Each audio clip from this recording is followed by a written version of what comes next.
ഓരോരുത്തരും നിലപാട് അതിൽ പറയേണ്ട കാര്യമില്ല. മുഖ്യമന്ത്രി അക്കാര്യങ്ങൾ പറഞ്ഞിട്ടുണ്ട്.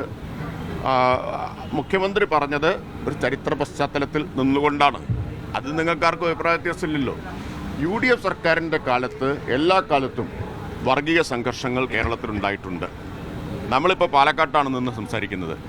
ഈ പാലക്കാട്ട് അതിൻ്റെ അനുഭവമുണ്ട്. സിറാജുന്നീസ എന്ന 13 വയസ്സുകാരി പെൺകുട്ടി വെടിയേറ്റ് മരിച്ചതും വർഗീയ സംഘർഷമുണ്ടായതും കേരളം UDF ഭരിക്കുമ്പോഴാണ്. മാറാട് 1ഉം 2ഉം കലാപങ്ങളുണ്ടായത് കേരളം UDF ഭരിക്കുമ്പോഴാണ്. ഒരുപക്ഷെ ഇന്ത്യയുടെ ഗുജറാത്തിൽ മാറ്റി നിർത്തിയാൽ 14 മാസത്തിൻ്റെ ഇടവേളയിൽ 2 കലാപം ഉണ്ടായ ചരിത്രമില്ല. 14 മാസത്തിൻ്റെ ഇടവേളയിൽ അതുണ്ടായി. മാറാട് 1ഉം മാറാട് 2ഉം. രണ്ടിൻ്റെയും കാലത്ത് അധികാരത്തിലിരുന്നതാരാ? UDF ആണ്. ഈ വസ്തുതകൾ ചൂണ്ടിക്കാണിക്കുമ്പോൾ അതിൽ പ്രകോപിതരായിട്ട് കാര്യമില്ല. വസ്തുതയല്ലേ ഇത്. ചരിത്രത്തിൽ ആർക്കും മായ്ക്കാൻ പറ്റുന്നതല്ലല്ലോ ഇതൊക്കെ. പറഞ്ഞ UDF വന്നാൽ ജമാഅത്ത് ഇസ്ലാമി ആയിരിക്കും വരിക. അപ്പോൾ 1ഉം 2ഉം മാറാടല്ലെന്ന്. ഈ ജമാഅത്ത് ഇസ്ലാമിക്ക് ഈ മാറാട് കലാപത്തിൽ പ്രത്യേകിച്ച് ഒരു പങ്കുമില്ലല്ലോ.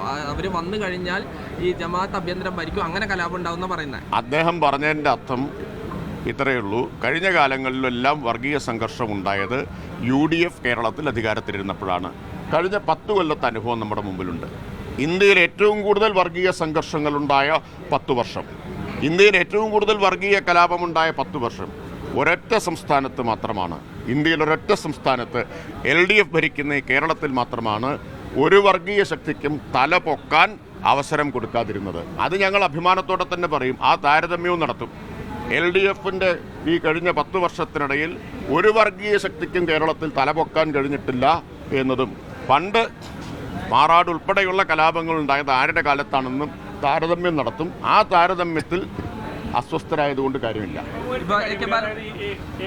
പറഞ്ഞത് മാറ്റി നിർത്തിയാൽ പൊതുവായി ജമാഅത്തെ ഇസ്ലാമിയെ രൂക്ഷമായി വിമർശിക്കുമ്പോഴൊക്കെ അതൊരു മുസ്ലിം വിരുദ്ധമായ പരാമർശമാണെന്ന തരത്തിലുള്ള വായിക്കുന്ന ഒരു സമീപനം ഉണ്ടാകുന്നുണ്ട്. പ്രത്യേകിച്ച് ജമാഅത്തെ ഇസ്ലാമിയുടെ നേതാക്കളും ഒക്കെ പ്രതികരിക്കുന്നത് അങ്ങനെയാണ്. RSSനെയും വിശ്വഹിന്ദു പരിഷത്തിനെയും വിമർശിച്ചാൽ അത് ഒരു സമുദായത്തിനെതിരാണ് എന്ന് അവരും കുറ്റപ്പെടുത്താറുണ്ട്. അതുപോലെയുള്ളൂ.